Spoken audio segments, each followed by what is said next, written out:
Welcome to the Arena Decklist Podcast. I'm Jerry Thompson, joined as always by Brian Gottlieb. And Brian, did we lie to him last week? We said we were going to try and keep the outrage to a minimum. Oh, I don't think we lied, Jerry. We just didn't know what the future had in store for us. I'm only half outraged. Don't worry. That's all. I'm doing a good job keeping it at half outrage, not full outrage. And I think that's the key. As long as we don't go full blown old man screaming at clouds, I think we'll keep the people engaged. We only have to be a little bit off put is how I'd say, or shocked is another word I would use. I'm not necessarily outraged. I just have some other emotions going on. I wouldn't say that I'm shocked. Okay, shocked was the wrong one. I'll give you that. Okay, good news and bad news. We have a preview show. Those are usually pretty fun, pretty easy to do. We get to talk about Magic cards. That's great. Yep. Bad news, this is coming from a Jumpstart set, and it's an enormous one.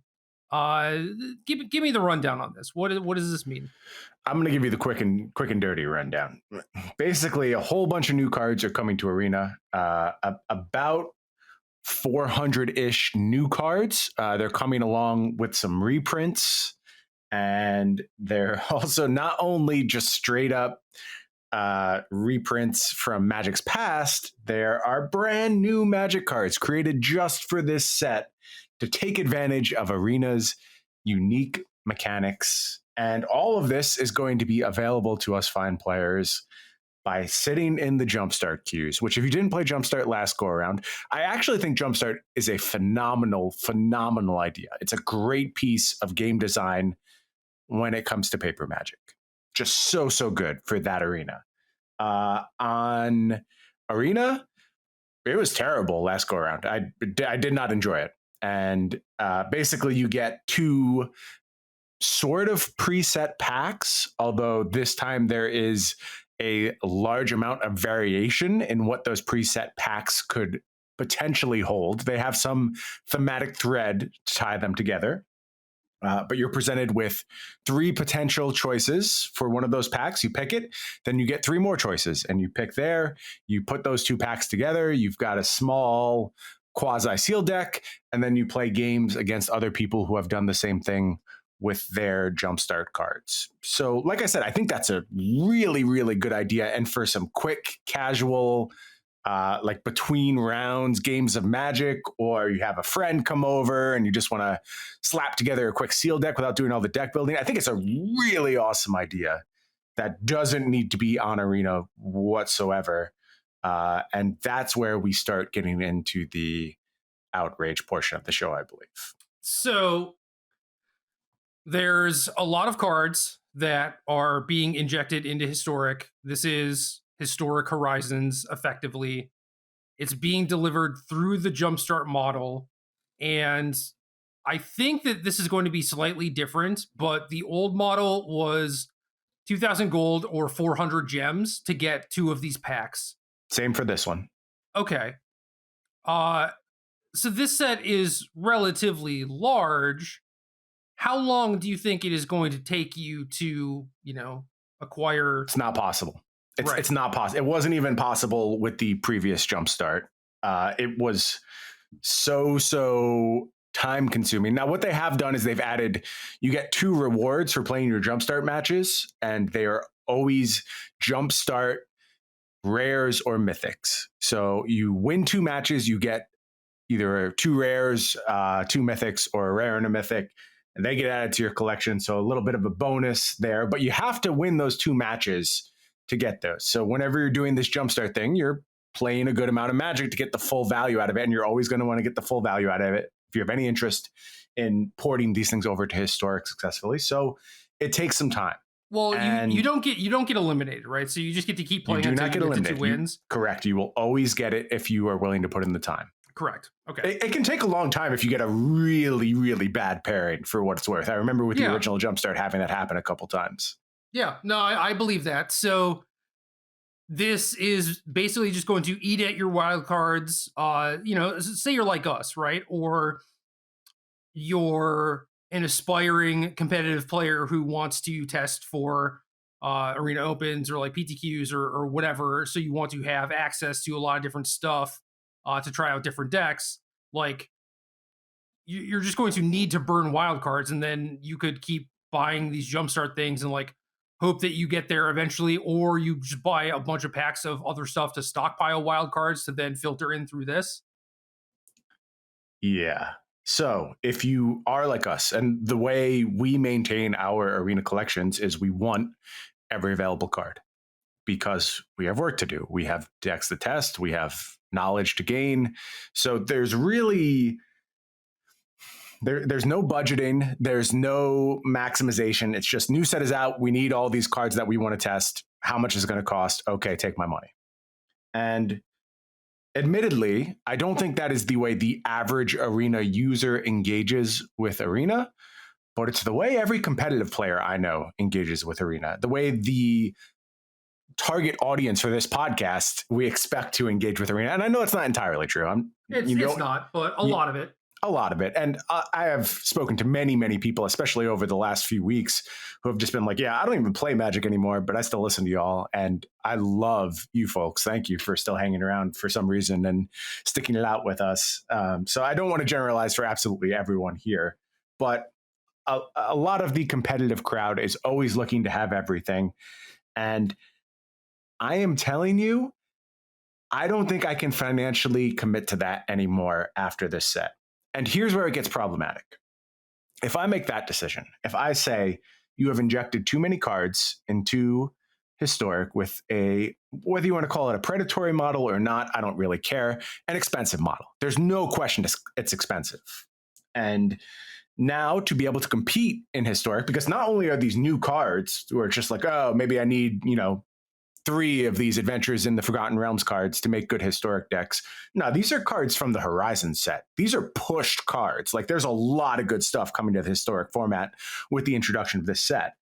And for me to be able to maintain that, it's just going to cost too much. And once I decide that I am not going to maintain a Historic collection on Arena anymore, why would I maintain a standard collection? Because all I'm doing at that point is buying these standard cards, and they have no long-term value. They essentially are there for 2 years and then they evaporate to me. They have no use beyond that point. And for what it costs at every single set to make sure I have a full collection, I would say it's in the range, depending on how much I'm going to actually just buy right up front and how much I'm going to play limited, which does do a good job of padding your account. It's in the range of between $100 and like $300 to max out every set. Do you think that's a fair estimate? Yeah, absolutely. I almost certainly spend $100 on every set, and then It's like you take a look at what you opened, how many wild cards you have, what decks you wanted to build, or like what cards you wanted to craft, more or less. And it's just like, okay, well, do I need to now spend like my excess gold or my excess gems to buy more packs to like get closer to that number? And so yeah, there have been sets where maybe after rotation and like you just need a bunch of stuff because like a new big set just dropped and you're building a bunch of decks from that. It's probably closer to $300, right? And then maybe the next set is 200, the next set's 100, and then by the time the 4th set rolls around, like you're kind of out of wild cards, so you need to spend like another 200 or something. So yes, 100%. This is you want to talk about gotcha games. This is basically as aggressive as it gets if you want to look at this as a video game, if you're going to engage in this way. And you don't have to. I concede that. And a lot of people will not be engaging in this way. But if I am intending, and that's how like I play Magic, is to have all the cards and to test everything. If I'm intending to do that on this platform, something doesn't work for me anymore with this announcement. And I have to just think, all right, is it time to go back to Magic Online full time? And I'm pretty sure the answer is yes after this. It's weird because I'm still going to be incentivized to make Historic content because we are the Arena Deck List podcast, and that's a big part of Arena. There's only 2 constructed formats on Arena right now as far as the competitive scene goes. I mean, I know Brawl is out there and exists, and some people really like that. And looks like that's getting an expansion with this set as well. They're going to do some 100-card Historic Brawl queues, which I think is a good thing. It's cool. It's a good idea. Yep. Yeah, I'm pretty into that. But just in terms of being able to keep up this financial pace, I think I'm done, Jerry. I think this is a bridge too far. I think the cost to get this historic collection together after this set, I mean, I can't even do an estimate of how much it's going to cost. I think it's going to cost way more than a typical set to pull all this together. It wouldn't surprise me if it's in the range of $500 or $600. And, you know, with the release of the Mystical Archives and the release of 4 sets a year, am I really going to spend $1,400, $1,500, $2,000 a year to keep playing Arena when there's no cash out? All these other parts of Magic, they have cash out. And you and I being long-term Magic players, I mean, you know this. If you've held your Magic cards for any period of time, you've gotten paid. Like, granted, that's not going to happen forever. At some point, that's not going to hold, and you won't get these huge returns, and maybe you'll just take a small loss or break even, but you don't just absolutely lose all of your investment. And to just throw away $2,000 on feeding my Arena account every year, it's not working for me anymore, man. I don't know. I'm not signing up for that. 2K is a lot. And when we're talking about the context of standard sets, it's like, well, this is going to be around to draft in some form or fashion, basically the entirety of it being legal and standard. Like, especially for like the first 3 months, I know that the queues like come and go, especially after like a new set comes out. But like, for the most part, you're going to be able to keep drafting something to like accumulate wild cards. And maybe if a new deck pops up from a set 2 sets ago or something, it's like, it's not that big of a deal to be like, oh, okay, I have 2 of this card, I'll spend my 2 rare wild cards or whatever to get this and build this deck, whatever. Especially if you're willing to play off ladder. I mean, I think it works even more if you're playing best 2 out of 3. Yeah. And for Jumpstart, it's like, I don't know, man. It's just compounding with everything else, because initially the historic decks were old standard decks. And that was what historic was like you mentioned before, your cards rotate, and now they're basically useless because historic is getting so powerful that old standard decks aren't cutting it. Obviously, there are some things that are evergreen, like Shocklands. It's like, okay, you have your playset of Shocklands, good, great. But now there are cards coming from Modern Horizons into the format. There's the Mystical Archive stuff on top of that. It's like all your old standard cards are just useless. They are. Yeah. And I would expect a set like this probably every 2 years, if that is something that they're going to keep doing. I mean, maybe even sooner than that. How far removed are we from the Mystical Archive? Like, well, I would put those in the same line, basically. Well, no, because the archive was just this thing that was in a standard set, and you got it by like opening packs and drafting it and stuff. And it wasn't like you have to spend $600 to get all of these cards, right? It cost a lot. It cost a lot to fill out that stuff. It did, but this is just like a shit ton of cards, right? And I guess with a lot of it being reprints and stuff, it doesn't have the same dev cycle as something like MH2 would. So it is possible that they could do something like this once a year. But I guess if like the first injection of this sort of thing is way more impactful than the second injection, I think. Yeah, that's true. You know, we've seen that with Modern Horizons too, I think. Yeah. So maybe there's a few things in Historic Horizons 2 that you need, but it's not going to be like, oh, this overwhelming, necessity to like get all the cards to be able to play all the decks. It's like, well, I'm pretty sure that foundation is going to be there. Maybe it's going to be kind of like a standard set where you pick up like things here and there, but you don't need to get the entire thing. But then again, like the modern card pool is vast, and there are a lot of different archetypes. And for example, in this Jumpstart, you have a bunch of different Enchantress cards, and they could just do that every single one, where there's like, all right, here's like 4 things of Reanimator cards or whatever, and keep doing that. So yeah, maybe it is going to be worse than I think it is. But I feel like the first one is going to be the worst one. It's going to be the biggest hurdle to get over. It's going to be a big hit for sure. I want to talk about one more promise that I think is sort of being broken, or at least a promise that was implied previously and is no longer there, which further devalues my interest in actually purchasing all of this set.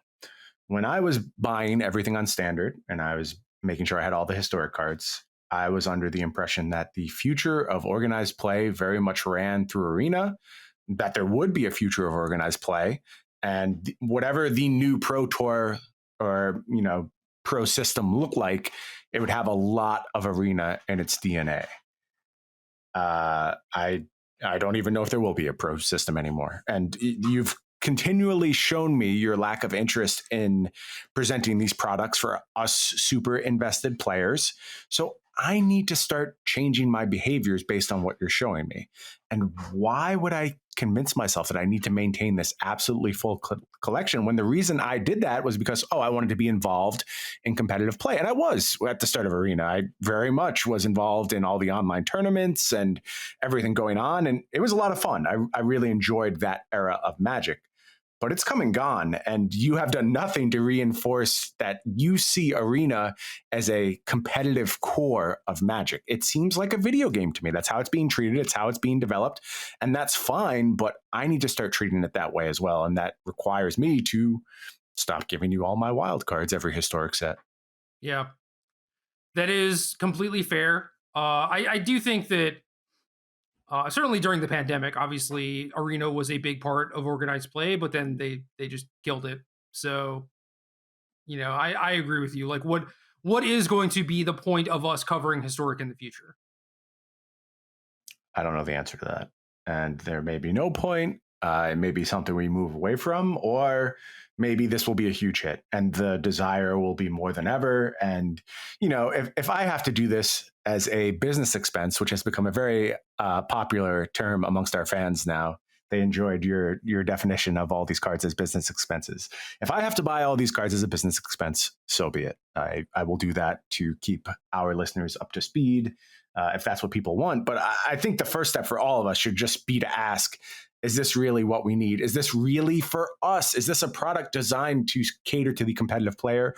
Or is it for the person who, doesn't care about having a play set of everything, just wants cool new cards on Arena, and they're going to add a one-of card to their Reanimator deck that they've been putting together for, the entirety of the time they've been playing Arena, and they're very happy with that, and that's all it needs to be for them. And then the algorithm is going to influence their pairings on ladder, and they're still going to be able to climb to Mythic despite the fact they're playing these horrible decks. And it's just this whole other ecosystem. Right. And I think that ecosystem could get a lot of joy out of this. It's probably a really good product for them. For us, it's not a good product. It is an expensive product. Yeah. So I'm disappointed because historic in my mind had potential when it was like, occasionally there's a mystical archive thing or an anthologies thing and cards are like slowly trickling in. This is a massive shakeup. Yeah. And it is just going to invalidate the, historic collections that people have accumulated already for the most part, which is very concerning to me because like the archive already kind of did that. This is going to do that in an even bigger way. Yes. And when we were moving towards like, we're going to have like Pioneer on Arena, and Pioneer will be part of like Grand Prix and PTQs and stuff like that. It's like, okay, we play a lot of old standard cards in Pioneer, so that's fine. I think that makes sense for the direction that Arena should go into, and this is just like so much more expensive than this is like vintage compared to that, right? It really is. That's a really good way to put it. So I'm far less interested in participating in that, even though like some of these cards look kind of fun. I mean, at least like the putting like Seasoned Pyromancer into historic, it's like, okay, cool. That's probably going to do some stuff. I like the idea of that, but at that point, like I'll just go play Modern and I'll get a rental service for like, $30-$50 a month, whatever, and just do that. Card Hoarder continue to hook it up for us, and that's a great way for me to play Magic, and I just am not sure I need this in my life anymore, but I want to say things could change. Maybe our cries will be listened to. It doesn't feel like it happens all that much anymore, but remember, highly doubt it. But remember when Historic was first announced, you were supposed to pay 2 wild cards for every Historic rare. Do you remember that policy? Obviously. Never forget. That did not stick. So maybe there's potential. If enough people lose interest, if enough people are vocal about it, maybe they'll reevaluate how they want to present these cards to us. And that's how I kind of want to do the rest of our show. I still want to look at these cards as if I am an interested Historic player, because I haven't made the decision yet. I don't know if I'm done. A lot of it is going to depend on the response I get from our listeners after this show, whether they still want us in the historic mix, if they're doing the same thing, just feeling out what happens in the few weeks after the set releases, see what people are talking about, where the interest lies. I'm going to judge all that stuff before I make my final decision, but I still wanted to present how I'm feeling about this set right now in terms of a value proposition, and then I'll kick the can down the road a little bit and talk about the magic cards contained within it. Yeah, I guess the last point is that they said that they were basically suspending Pioneer Masters. Yeah. And that is the thing that is concerning to me, because if they're like, yeah, Historic is going to be its own Wild West thing, but we're still going to work towards Pioneer, I'd be like, okay, like I would hang around for that, you know? But now that they're just like, nah, we could probably just make way more money with Historic stuff. Oh, yeah. Then I'm just like, okay, well, you're doing that and not doing the Pioneer thing. So now I'm in the same boat as you, where I'm just like, this is too much of an expense. And also, why? You know, it's not like you're making it worth it for us to play Historic and like have collections and grind out a bunch of games and create content on the format, right? So what are we doing here?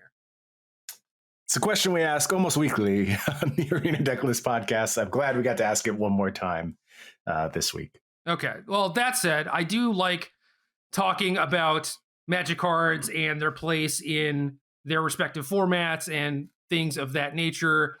Historic is the way it is right now. Again, this set is very large. It is full of powerful cards. I would imagine that, you know, saying like, oh, this card could go into this deck that exists in Historic right now is probably not going to be the best way to go about things, because it's very likely that the decks that are good in Historic are not even going to be decks. Agreed. After this. Agreed. So I'm sure that there's going to be some amount of like, oh, I could see playing this in Phoenix, blah, blah, blah.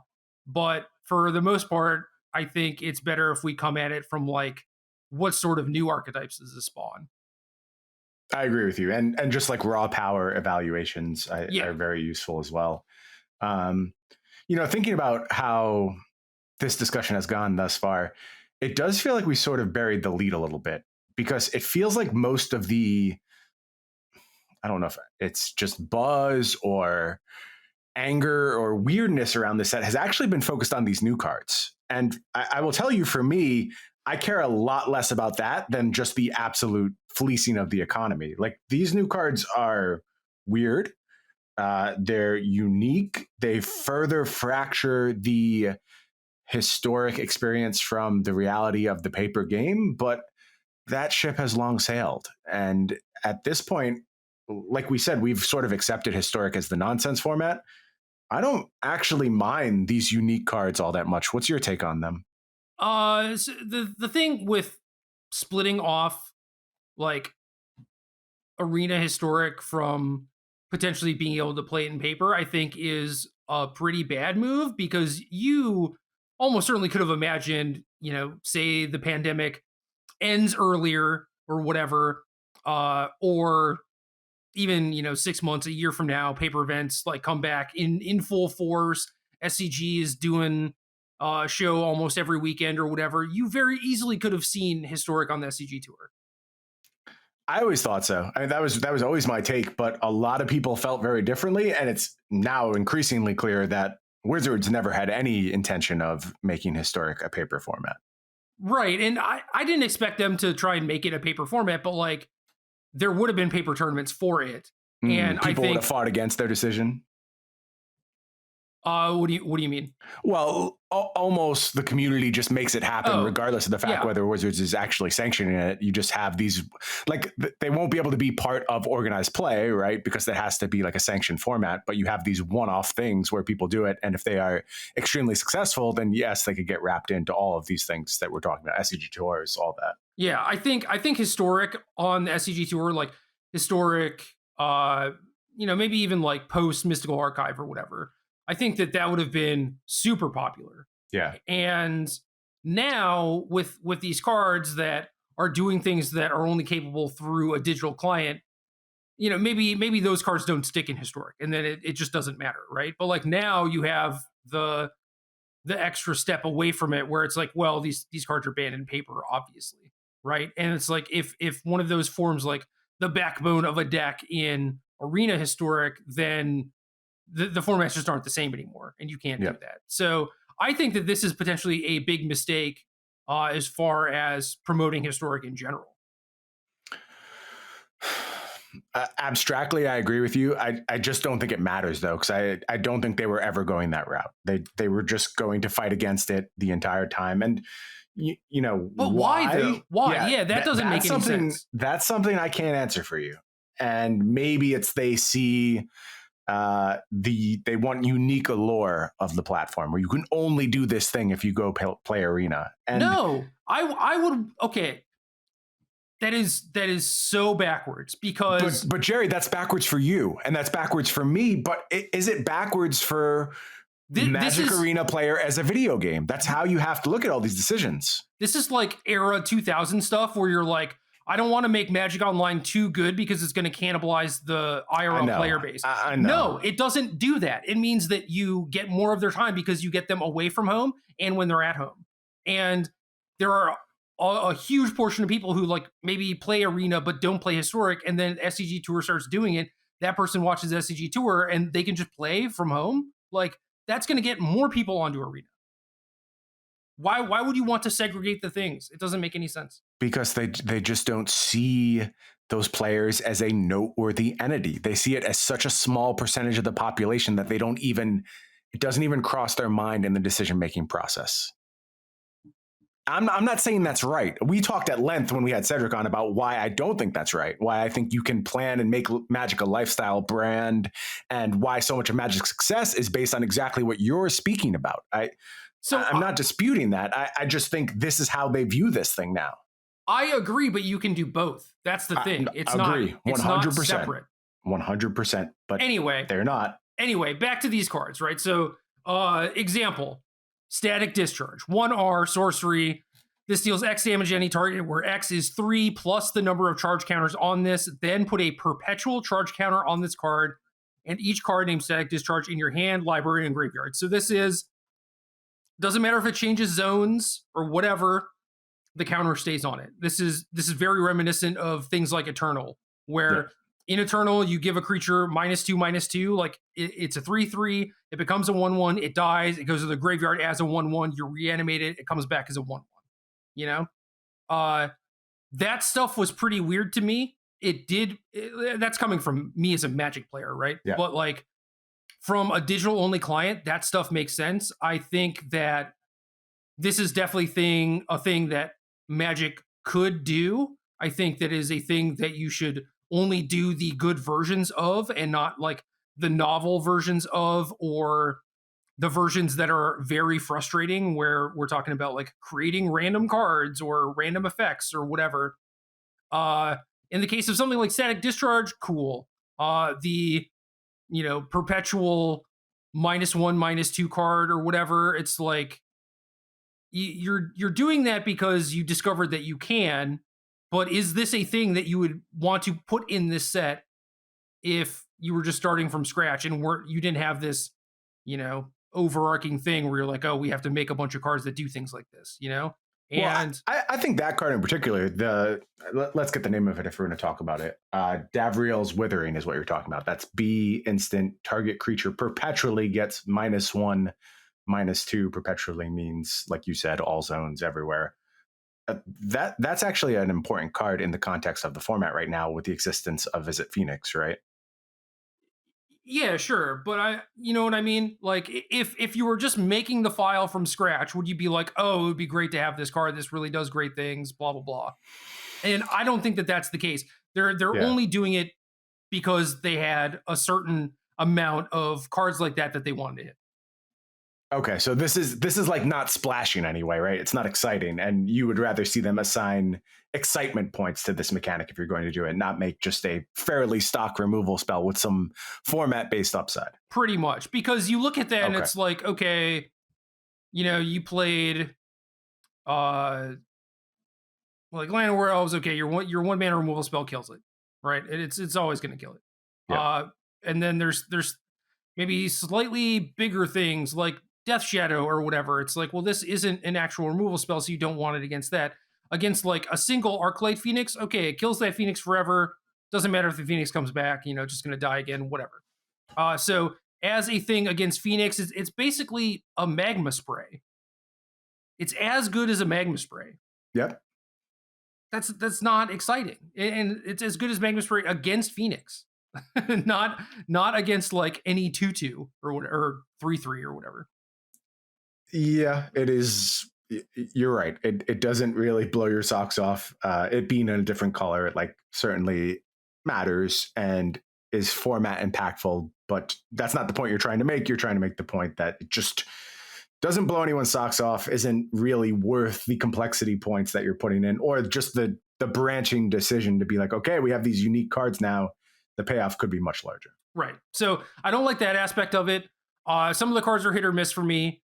I think that, coming from a fairly sizable Hearthstone background, like I haven't played in multiple years because Blizzard sucks for a number of reasons, but there were mechanics like that I liked, where Discover, for example, was like maybe there's 9 to 12 cards in the Discover pool, and it shows you 3 of them at random, and you choose one. It's like that's random, but it's really not, because the pool is so small. You're like, well, if I hit like A, B, C, D, I'm fine, right? Either one of those 4 cards, and it's like it's pretty rare that you miss or that it creates like these absurd game states or whatever. And I think a lot of the stuff that Arena is doing is the stuff that is not Discover, where it's like it's random to the point of it not being fun and it being like very obviously in your face random.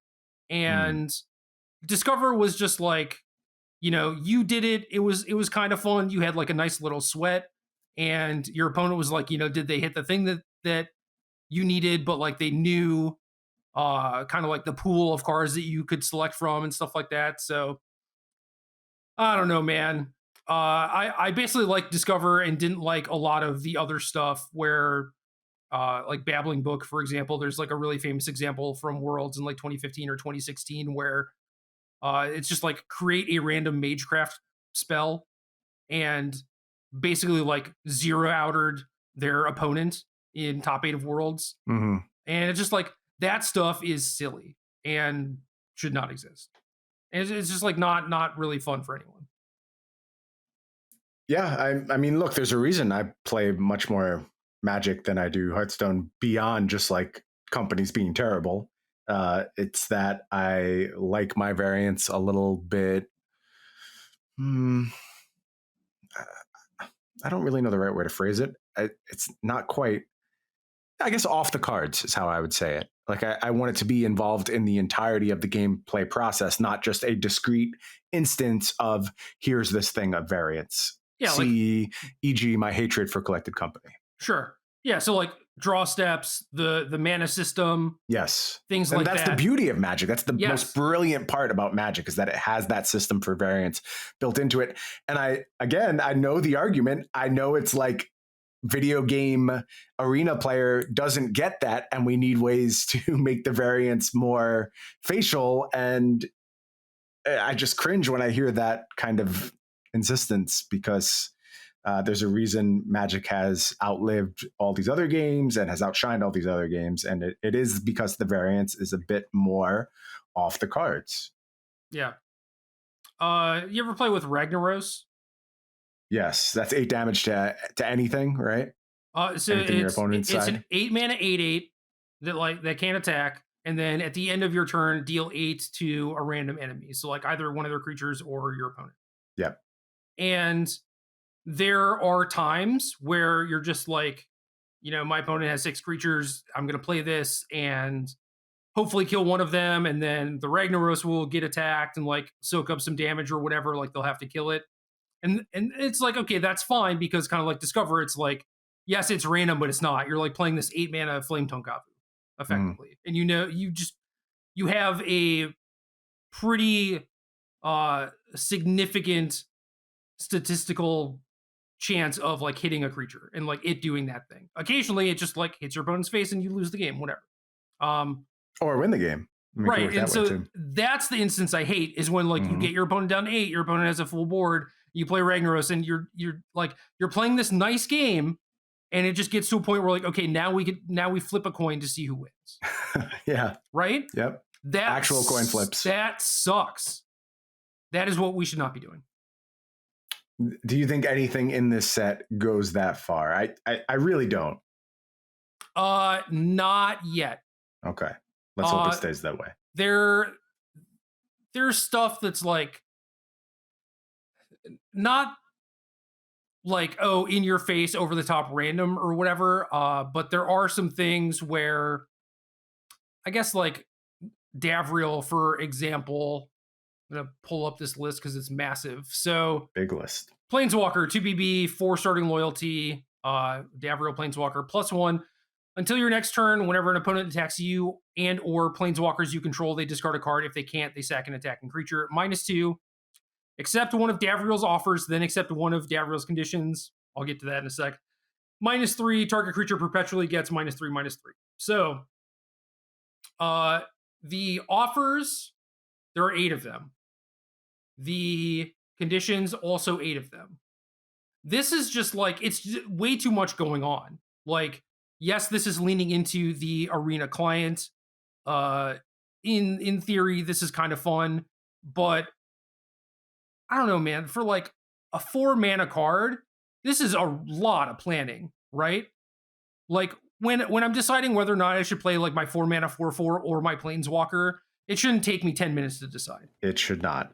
And it is a way of putting way too many words on a card. Again, another beautiful part about Magic elegance, the fact that you are word restricted on cards is good. Text box is only so big, man. It's good for Magic. It's awesome that there is a text box size, and restrictions breed creativity. I'll steal it right from the mouth of Magic. And you just took all the restrictions off this card and you let it do whatever. And it's too big now. And I agree. I am not super concerned because I don't think this card is great, and it's probably not going to be in a lot of scenarios. But this is one that I think is pretty dumb and just takes advantage of the fact that like it has this space. And when I say take advantage, I mean in a bad way. Like it's not good for cards to have access to that much text because it misses what makes Magic special. I think if this was like 4 and 4, maybe it would be okay. Like 3 and 3 would be in the realm of like, okay, this is awesome. 8 and 8 is just absurd. It's a lot. I can't imagine anyone casting this card in a timely manner. You know? It's just absurd to me. No, I'm right there with you. Don't love this one. I am hopeful that it is not particularly playable, but I honestly don't know. I mean, it's too hard for me to unpack with all these branching paths. And we are sure that the way it works is you get a choice between all of them, right? So Davriel will offer you 3 choices from the 8. Oh, okay. 3 from the 8. Okay. And then, yeah, so it's like you have to weigh. So like, not only is it like, oh, here's like 16 different things you have to consider maybe happening. Well, I guess like more if you like actually count the different combinations or whatever. But then it's like you play it, you -2, and then it might not even give you the thing that you want, right? So then there's like this randomness attached to it. So then you potentially feel bad because you invested 4 mana and like, you know, time in your life thinking about whether or not you should cast this card. Right. And then your opponent's like pissed off because you hit the thing that you need to hit, right? Yeah, this one's tough. This is a tough pill to swallow. So, I hope I never play against this card. So you want to be like, oh, this card's like pretty sweet and pretty fun. You know, maybe in like casual formats or whatever. No, it's pre-banned in Brawl, which makes sense. Yeah. Wow. So this is for the competitive player then. That's why we made this card. I don't know, man. Okay. You said what to the extent of like I have to actually check to make sure that I read that correctly. Well, I trust you. I had not read the Brawl exclusion list thus far. So if you think it's not allowed, that's probably the case.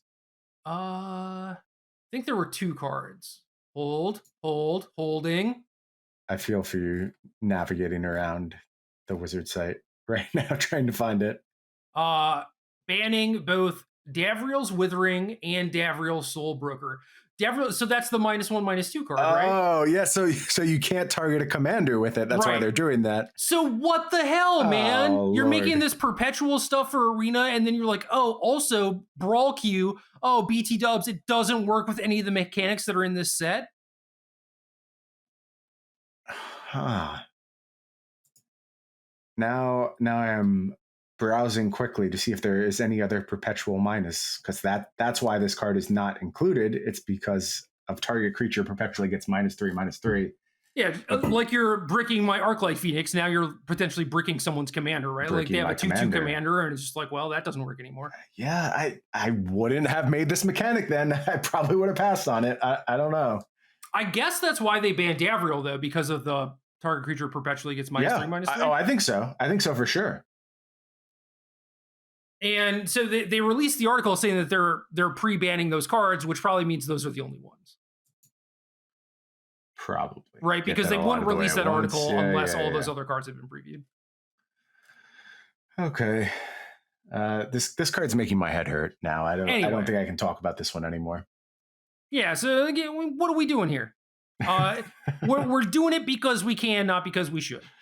And it's like, okay, why? Anyway, 40 minutes in, do you want to actually talk about Magic cards? I would like to talk about Magic cards. Yes, I would like to touch on them. So there's not a full list of cards that have been previewed. MTG Goldfish has a lot of them. Scryfall has some. Scryfall has like some newer ones that Goldfish doesn't have.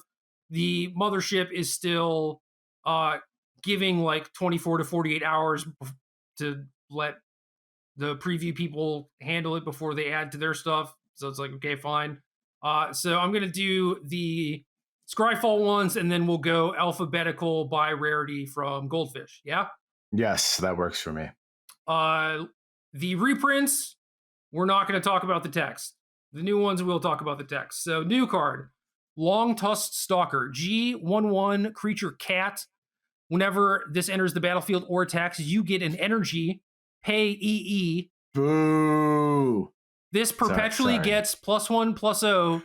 You may choose a creature card in your hand. If you do, that card perpetually gets +1/+0. It's perpetual stuff plus its energy, and just love it.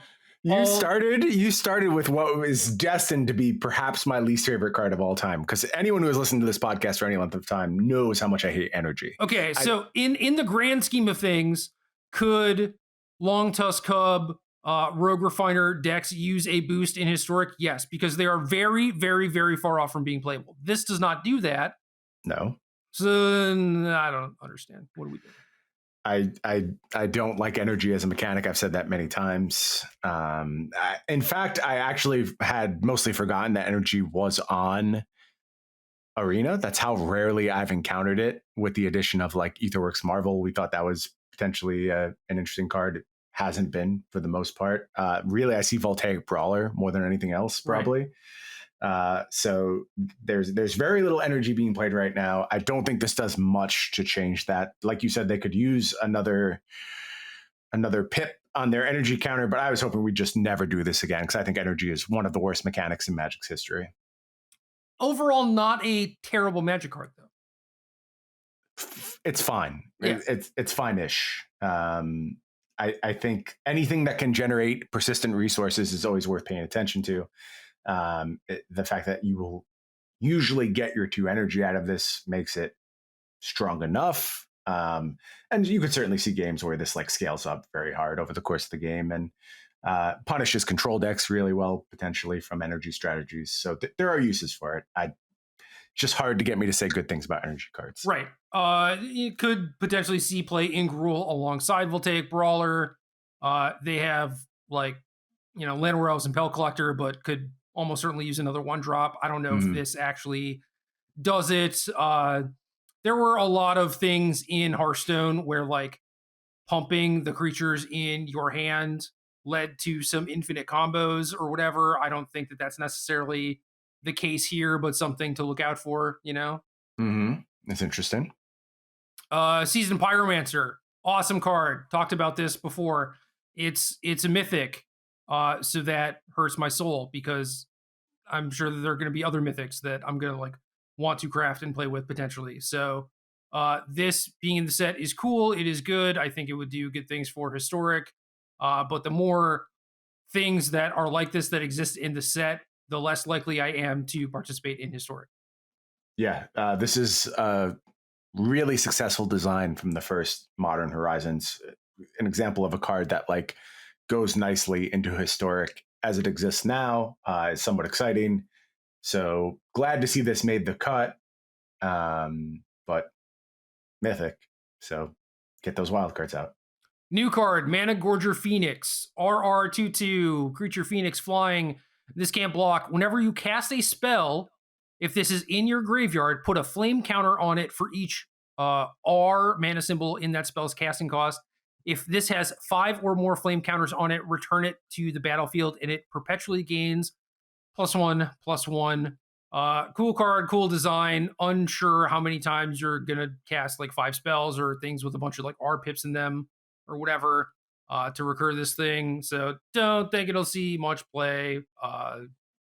It technically uses the perpetual thing, but you could also just come up with a design for this that did not use that. So whatever. Now I have to play the game. Is this other card legal in Historic? And I think it is. Fanatic of Mogus. Is that legal in Historic? No. No? Wasn't it in like Jumpstart? Oh, I don't know. Maybe. Yeah, you just knowed me because it shouldn't be legal, but now I have to actually Google and see if this card is present. I have a great idea. Go to Gatherer and see if it tells you it's Historic legal, or see if they even register Historic as a set yet.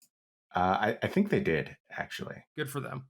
Sets. Jumpstart Arena exclusives. Okay. But the first thing did not have all of the Jumpstart cards. Is that true? But it says Jumpstart Arena exclusive. I know what it says, Brian. That makes me think. I heard you. I heard that you. Makes me think. But I don't know that that's true. I actually think Fanatic of Mogus was the replacement for Flame Tongue Kavu. Okay, so whatever. Maybe it's on Arena, maybe it's not. Who could possibly know? But you're trying to say that, like, oh, this would be a good card for Mono Red Devotion.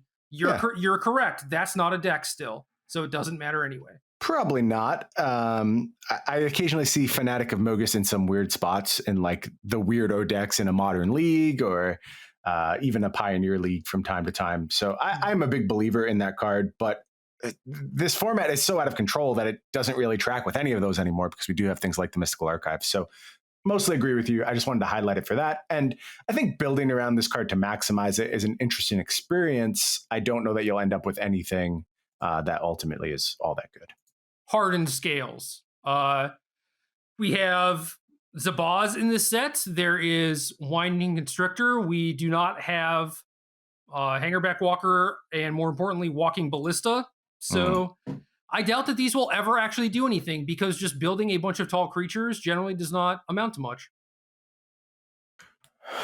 Yeah, I think we will need some more backup. I assume there's probably more backup coming with a bunch of the Horizons cards entering Historic. There was a lot of modular stuff and things like that floating around these last couple sets. So there could be enough payoff.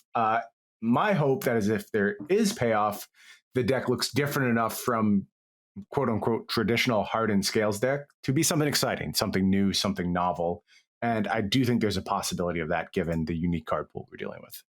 Yeah, I just don't believe that there is a version of the deck that exists without Walking Ballista. That is a fair point. And just so you know, this whole time I've been on Arena actually looking there to see if Fanatic of Mogus is legal. It is. So okay. Did you craft them yet with your 1,000 uncommon wildcards? Not yet. I only have 265 uncommon wildcards. Damn, dude, you're slacking. Well, and you call yourself a whale. I usually, before a new set comes out, I just get all the commons and uncommons that I will ever want from the set. So that way I have something to burn those on, and then I get some extra vault progress. Yeah, ideally, there would just be a button that you could click to craft all the commons and uncommons, but... That'd be nice. But yeah, that would, get you more rare wildcards in the long run, so why would they implement that? Yeah, can't do that. Can't do that. Okay, on to the Goldfish side of things, starting with Mythic Rares. We talked about Davriel already. We have Kiora, the Tide's Fury, 3U, 4 loyalty, +1. Conjure a Kraken Hatchling card into your hand. That's you for an 0/4.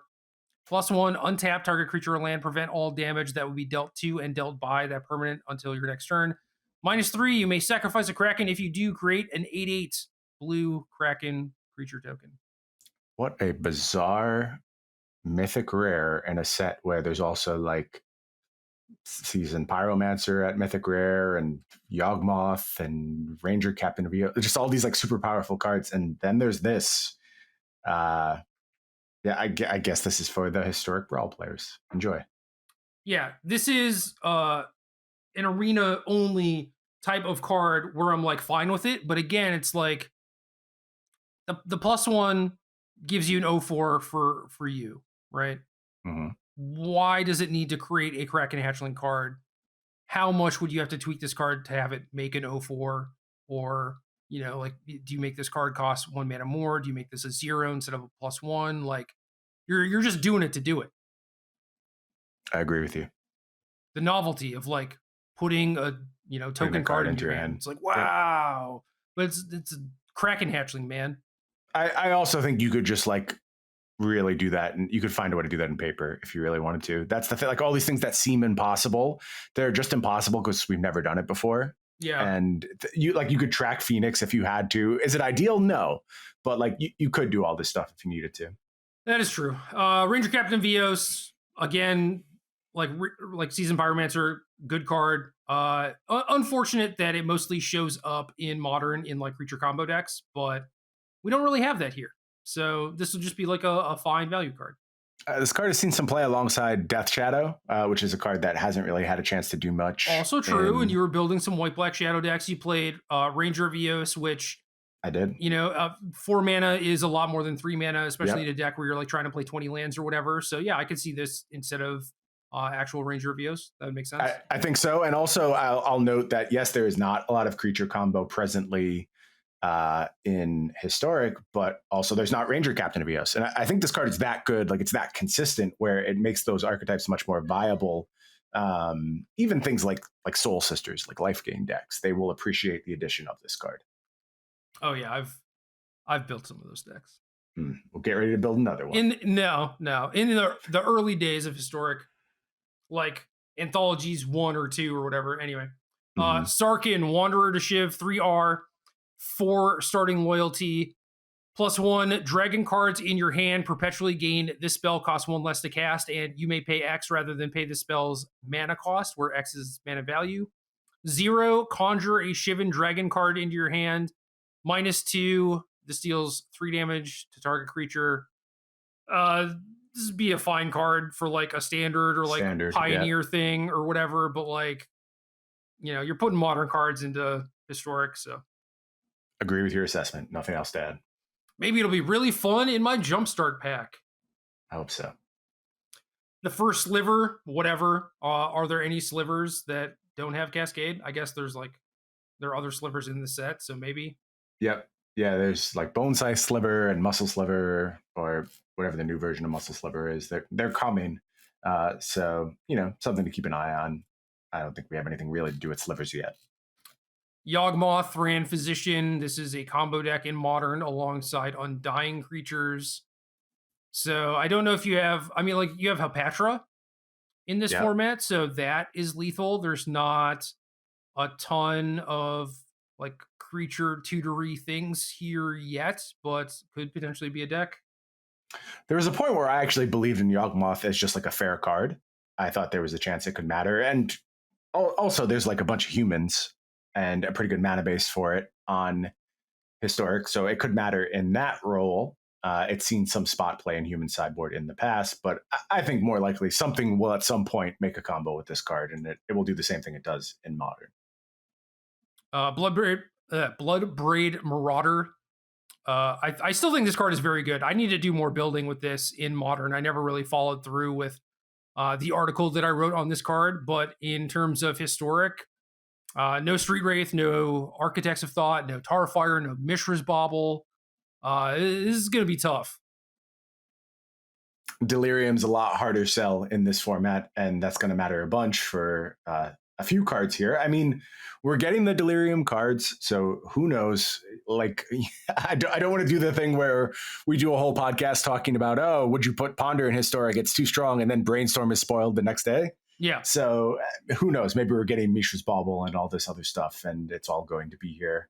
And the Delirium package will be complete, but for the time being, it's going to be tough to put this together. Bone Size Sliver, also Cloud Shredder Sliver, whatever. I'm just not going to list any of the slivers from here on out. Breya's Apprentice, like, okay, cool, draft card. Yeah, that's it. Yeah, you can maybe find a home in some type of artifact thing. We have like the wand out there. What is it? Something of Black Staff, Black Water, Black Deep nonsense from the latest D&D set. And if you get a few in souls alongside that, maybe this card sees some spot play, but wouldn't worry about it too much. Chittersplitter, I still don't even really know what this card does, so I'm just going to pass. Squirrel stuff. Maybe they'll use my token for the squirrel token. Oh, yeah, maybe. You think that's possible? No. Oh, okay. Dark Salvation and Diregraf Colossus. This is big for you. This is a big deal. Is it? Well, if it's big for anyone, it's big for you. How about that? There's also Undead Auger. So there are some nice zombie cards, not gonna lie. If you put these cards in current Historic, do I think that they could compete? Hell no. So, does that mean that when you put some more modern cards in, that it'll compete? I'm guessing not, but probably not. You know, I mean, you're getting closer to having like a Historic Brawl deck or like a Gladiator deck or whatever, so that's tight. Yeah, you get to be a Thoughtseize deck, which is something. It's good, but there's a lot of good Thoughtseize decks out there. I'm skeptical this will be the best one. Endling, whatever. Esper Sentinel, dope as hell card. Yeah, I know you're excited about that one. You're a big Esper Sentinel fan. Just good for a bunch of archetypes, for sure. And human. Love that it's a human. Yeah. Thalia's Lieutenant, also in this set. Yeah. And still a ways off of like having a playable humans deck, but you know, we're not quite at modern level, really, right? So like, do you need it to look exactly like modern humans? No, I don't think so. And those two cards like definitely get me thinking about trying the archetype out again. Yeah, it's getting closer for sure, and the mana's pretty good as well. So yeah, they're both rares, you know, so that blows. It's way less likely that I actually try them out, but we'll see. Goblin Engineer, I know that the artifact support is pretty limited in Historic, and that's mostly by design, right? A lot of the stuff that this was like tutoring for and juggling in and out of play are relics from like the Mirrodin sets and things like that. So yeah. Probably not gonna do it, but I don't know. It's there if you want it, I suppose. Yeah, as long as there's like Underworld Breach stuff floating around, I believe this card can do something. And what it's supposed to do, I don't know. That's going to take a deep dive into the format, and I have not done that since this card has been previewed. So. Lonis, Cryptozoologist, has seen some play in Modern alongside Urza and Academy Manufacturer, sometimes Asmore. Yep. And it is just like kind of a fine value card too, really, but probably a little bit too slow for Historic just as a value card. And I guess we have Collected Company, so that's something. Maybe another piece in like a creature combo shell. We do have wasn't Shatterfang spoiled? Yes. I don't see it on this list, but I did see it somewhere else. Yeah, so like that was like, part of a 30 card combo or whatever, so I don't know. I like this card quite a bit. It just makes a lot of raw resources in a lot of scenarios. It's also important as like another cheap legendary creature. True. So you can do Mox Amber shenanigans. I built decks around this card when Modern Horizons 2 was being previewed, and nothing really manifested all that powerfully. But there's weirdo cards out there in this format, and this is going to demand another look almost certainly, because it does have some powerful output. It does that thing where it generates raw resources, much like Asmore and Underworld Cookbook. And do you think that one's coming? Because we do have Oval Chase Daredevil. It better not, man. It might. Wouldn't surprise me. It better not. Nettlecyst. I really like this one. Good, fair, clean magic. Yeah, good little living weapon. I think this is like an already supported archetype in the format, so this will see some play. Parallel lives, whatever. Pool of Vigorous Growth. New card. 1G artifact. X tap, discard a card. Create a token that's a copy of a random creature card with mana value X. Activate only as a sorcery. Just Momir Vig Avatar. Let's go. This feels like it should be exploitable in some way. I don't know exactly how or why, but just pitching something routinely that you get back over and over through whatever shenanigans you want to get up to. You just make a bunch of Ornithopters or whatever the 0 is. Yeah, I mean it's a persistent discard outlet. Yeah, persistent discard outlet is worth a lot too. So there's something to be done with this card. I know it seems like way too random for it to ever have a shot, but that's not really what this card is about. You're less concerned with the output and more concerned with the interaction and the value, where if you're generating anything, that's enough. But it's totally possible that this format has also passed those kind of engines by. It wouldn't shock me. Likely. So you have cards that are conjuring like Tropical Island and Shiv and Dragon and stuff. There have been cubes on Arena, so you know that some of the cards that are not in this format are coded for Arena. Yep. I think that if you're going to do a Momir thing, it should not just be like it creates from a pool. Anything. Yeah, it should be anything. Like potentially including even banned cards, you know? Maybe it'll be doing that. We'll see. We'll see how it works. Priest of Felrites, cool as hell card. Love it. Don't know if there's any support, but whatever. No, we were big on this card even during the Modern Horizons preview season, though. Not that we thought it was one of the best cards or anything, but thought it had potential. It probably still has that same potential in this format. Just got to find the right reanimator target. Return to the ranks. I've written a few articles, like when Luris came out and things of that nature, where it's like, wow, there's a lot of stuff in like white-black sacrifice. Mm-hmm. And I guess maybe if like Return to the Ranks or Rally the Ancestors ever comes to the format, then these decks can potentially be tier 1. And my closing thought was always like, well, that should never happen. Shouldn't, because this card can't do anything good. Like it can't do anything fair. It can be fun for a certain type of person, probably myself included. Like I want to build the deck. But if this ultimately proves to be very good, that's not going to be great for the games of Magic being played. I'll tell you that right now. The bright side is maybe the format just passes it by.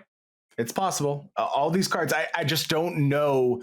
With the existence of the Mystical Archive, it's really hard to pin down just how powerful this format is. I know the answer is very. Yeah. In some aspects, it was stronger format than Modern when like Brainstorm was available, and that's been scaled back a little bit. But there's still a lot of unique cards here that we're going to have to unpack all of them for sure. The one thing I will say is that this is a rare, but the rest of the cards that form this archetype are like common, uncommon, or are things that were like played in standard. Like they're all bad cards basically, so you probably already have them or they're cheap to craft. So it's possible that this is like one of the archetypes that could spring up, become popular because it's a thing that people love doing, and it might just be relatively cheap to build. You found your deck. Congratulations. Sanctum Weaver, Sterling Grove, Scythis, Harvest Hand. I'm sure that there's some other nonsense. We have some Enchantress stuff. This is weird to me. It was kind of weird to me that it showed up in MH2, and now they're like, yeah, let's just put it all into Historic too. It's like, why is there a sudden push for Enchantress?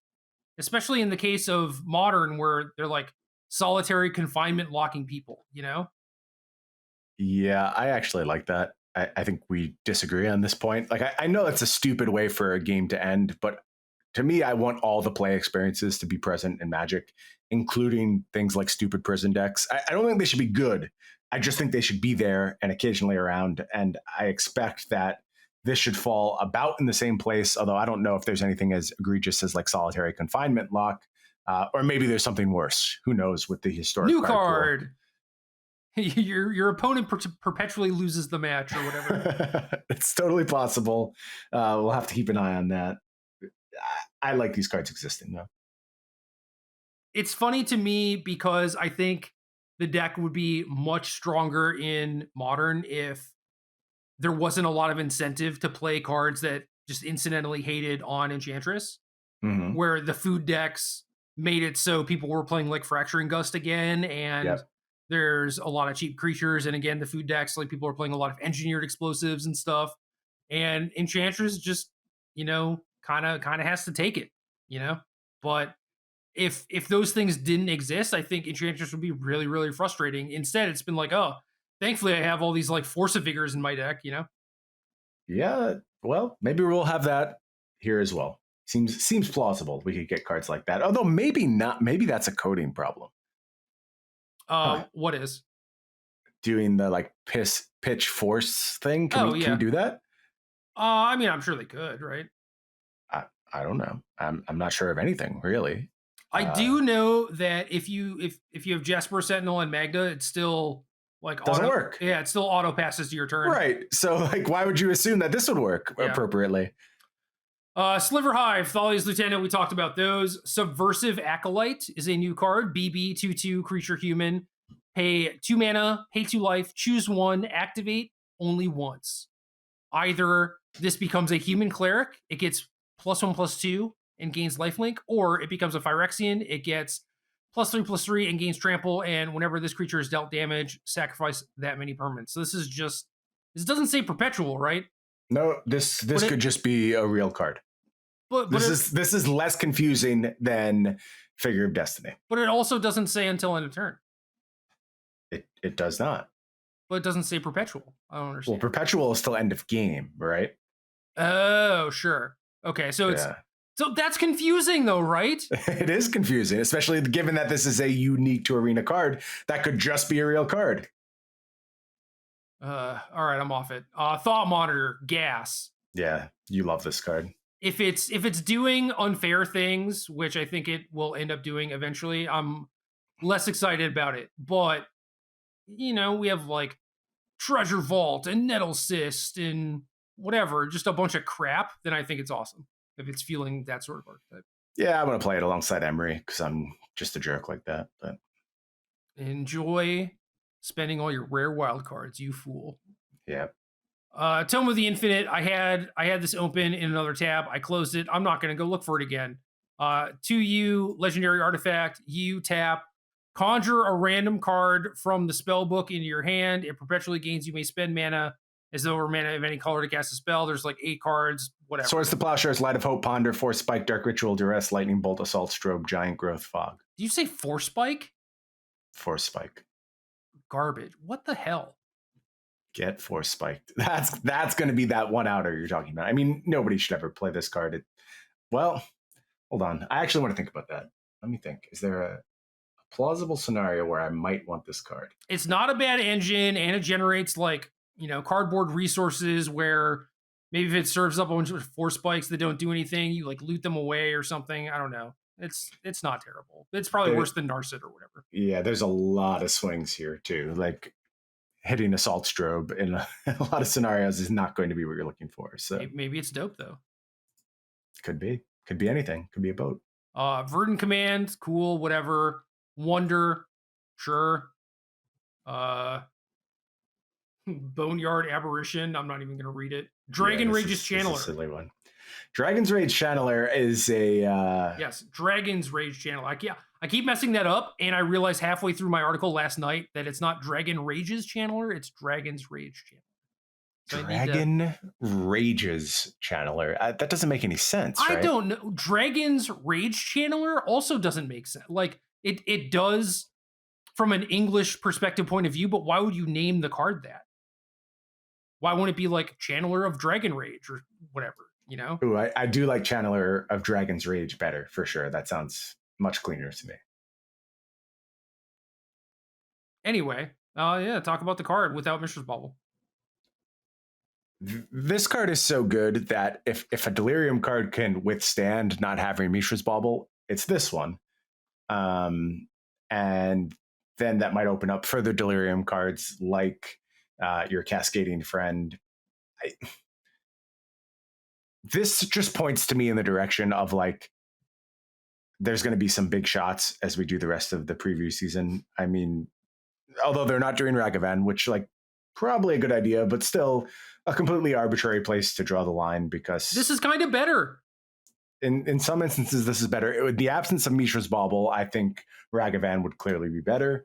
But we'll see. We'll see if there's a way to rebuild around this card because it's unquestionably so powerful, and it has shown itself to be completely modern format defining.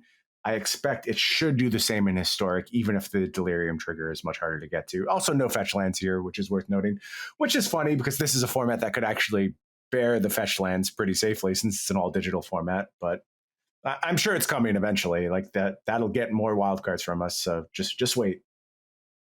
We have Phoenix as a top deck in the format, and we have looting. Aside from that, I think that this deck will also spawn a bunch of different archetypes. There's also like the Arcanist shells, the red black ones, where I think that this card will be pretty good there. Should be very good there. It's just good in everything. Whatever. Powerful magic card. What else? We could probably like spot check the rest of this, right? Got like some ninjas, some slivers. Yeah, there's like the Shoreline Scout, which is the thing that puts a tropical island in your hand. It's a U for a Merfolk Scout. When it enters the battlefield, you may exile a Merfolk card or a land card from your hand. If you do, conjure a tropical island card into your hand. As long as another Merfolk or an island enters the battlefield under your control this turn, Shoreline Scout gets +1/+0.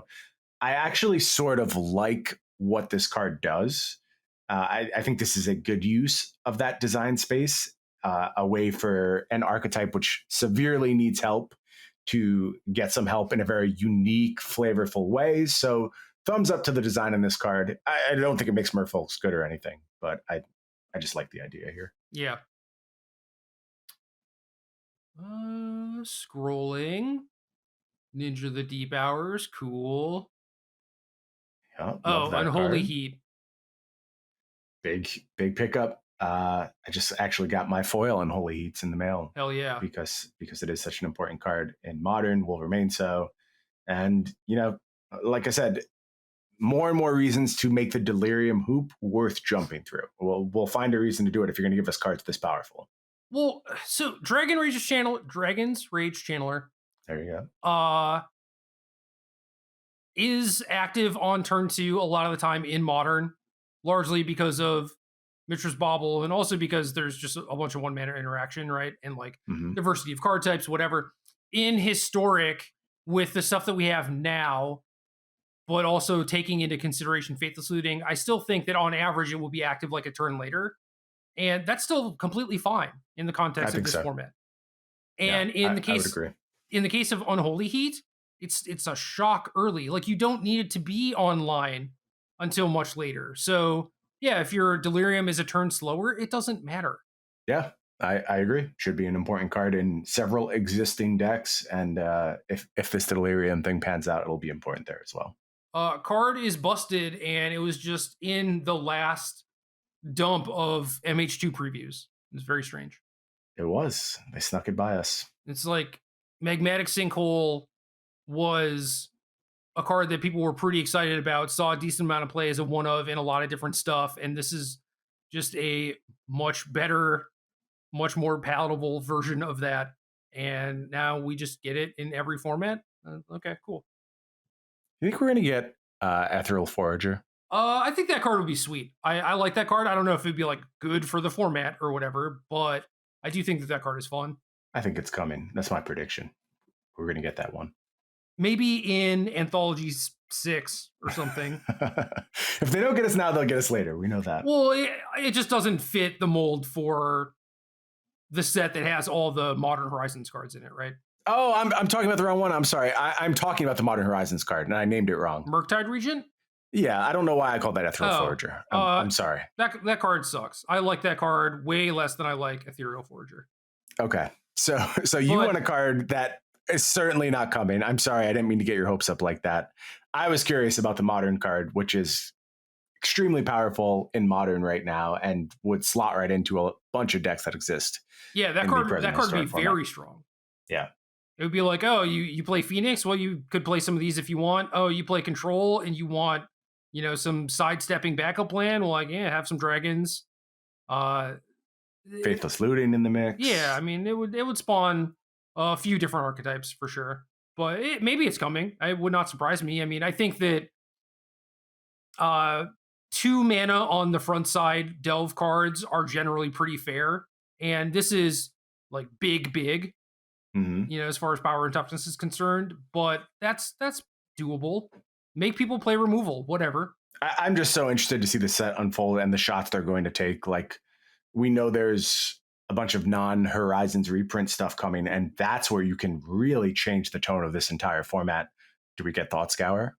Like, is that a card that's coming to replace Brainstorm? I don't know. Anything is possible right now. And the only thing that's certain is that Historic is not the same format once this set is released. It's not even close. So Thought Scour was in original Jumpstart, but is not on Arena. Okay, so they passed on it once. They did.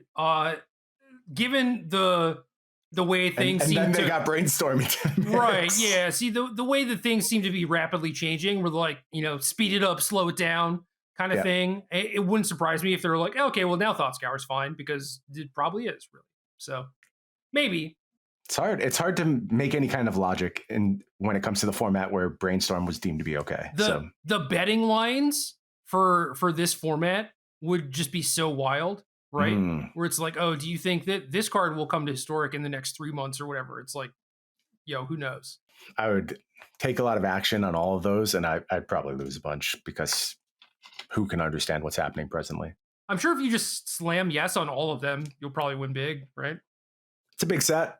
It's possible. It's interesting. Again, I don't know how much we're going to be participating in the future, and I definitely want to hear feedback from other people, because we're whaling it up as a result of us being content creators, and I can't imagine that there are people who are whaling significantly harder than we are. No, it just seems like all of our people, the people we associate with, we're the ones who are holding this thing together on the whale side. And I don't know, maybe the overall impact of us whales is pretty meaningless once you compare it to the broader player base and where the money actually comes from, and they don't have to worry about alienating us, which fine, more power to you. Do it the way that works best. Yeah, I mean, if they do alienate me, I guess thank you, because it'll... Yeah, you got some money back. It's like a bonus. Yeah. Reverse business expense. What do they call those? Those are bonuses, right? I suppose.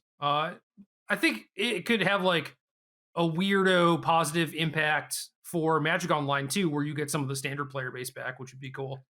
That's the thing that's keeping me away from just making the shift, right? Is that there isn't always that critical mass of standard players on the format, on the platform. But then again, you start every month in bronze or whatever, because we don't play a ton. Right. So then it's not like we're really getting that great of an experience anyway. If they had tournament type of things where no matter what you signed up, you got pretty good competition, maybe starting at like round 3 or something. Yeah. Then that would be fine. But even as is, I think like both platforms are pretty useless for testing if you're just trying to like play against random opponents. I would say it depends on the format for Magic Online. I think some of the formats are stronger than others. I was talking specifically about standard. Specifically standard, yeah. No, so joining a modern league, like for someone to be playing modern on Magic Online, that's a big investment, right? Like you have to at least have some grasp on like the format, what's going on. You have to be in it to some degree. Yep. And my experience playing the leagues has been very positive. Maybe like 3 or 4 matches, my opponents are definitely heads up and know what's going on. And then the majority of my opponents in the weekend challenges know what's up. And I feel like I'm getting actually useful testing there. That makes sense, because it's the same players playing all of them. Yes, exactly. And they've all sharpened their skills to a pretty substantial degree at this point. Yeah, but playing standard, who knows? Playing standard on arena against random opponent, it's almost certainly not great for you. So I would, if standard had more people on Magic Online, I would just 100% be back on Magic Online and not even mess with arena. Well, now that I have you talking about standard, there is an arena open this weekend. Oh God, yeah. There's the SCG tournament also. SCG tour online as well. You got any opinions on standard? We don't have to go deep, but I think if you have a deck you like, or you've seen something in the metagame you want to share with our listeners, they would appreciate it. I just named the first thing that came to my mind last week, which was mono white, and I knew that Winota was good, but had not played with it because of all the random wild cards that I did not want to spend for it, since the format's like about to rotate. So last week I think the correct answer was Winota, and this week I think the correct answer is still Winota. Mostly agree. That deck is very, very good. The Naya versions are well built. Big pickup in the form of Prosperous Innkeeper. Even Minsk, I think, is an important card. It's solid. So that's a fine choice. I do expect people will start to account for that deck a bit more this week. I do too. It was better. It's a solid deck. It was better last week than it was this week for sure. Yep, it's a solid deck. It does its thing very consistently. It's doing all the disruption stuff. So personally, I have been playing some standard this week. I am back playing mono white. Maybe not the version you would like quite as much. I'm back on my book nonsense. I think in general, people left book way too soon. And especially given the way this new metagame is shaping up, I would take another look, because a lot of the natural predators of that type of approach are starting to be squeezed. You know, I talked about Sultai being a good choice last week. I was wrong, just hard wrong. Sultai got kind of ranched by everyone, and it remains to be seen what number of Sultai decks will show up this weekend. The other thing that I will probably keep bringing up is Jeskai Mutate far outperforms its representation every single time, and has been for months. I remember I wrote about this deck probably, I don't know, 2 months ago, when I saw Riley Hicks playing it consistently on the SCG Tour online and just winning all the time. And I was just like, I'm pretty sure this is the exact same scenario we had with like Team Clover when Aaron Gertler was winning and everyone was just like, oh, this deck is tier 2, tier 3, nobody's paying attention. No, actually the deck was just super hard to play. And once you mastered it, you got paid really hard. I think that's exactly what's going on with Jeskai Mutate. And it is a fine choice for any upcoming tournament. Very powerful deck. Good to see my buddy Lordrake is finally getting his chance to do a little work. Yeah, you knew that it was powerful, potentially exploitable, just like maybe didn't go hard in the right way, maybe didn't have all the pieces that it needed, maybe the metagame wasn't in the right spot, but like definitely a powerful card. Yeah, good Magic card, and it is proving that with this deck. And this deck kind of does it all. It goes long. It has some more explosive starts. So big fan of Jeskai Mutate if you're willing to put in the work to understand it. Beatdown. Play Winota, play mono green if you want to. I think both of those are fine. That's all I got. Game.